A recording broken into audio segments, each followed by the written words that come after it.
po so far nung mga nasa Magic 12 sa Senate senatorial polls taga-alyansa, yung iba po mga kakampi ni Pangulong Duterte, meron din po mga associated sa mga pink. Ano po ang assessment ng Malacanang dito given that the president campaigned dun sa alyansa all the way and ito po yung naging resulta? How would you assess this or how would you describe yung results na emerging ngayon sa senatorial polls? Yan po ang ibinoto ng taong bayan.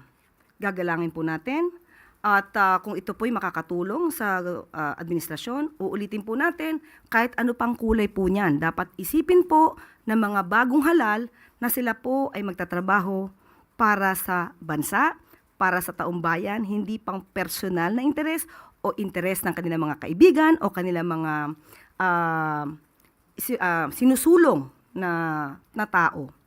So ano man po ito, kapag po nalaman po nila na ang gagawing proyekto o programa ng Pangulo ay para sa taong bayan, umaasa po tayo na sila po ay makikiisa.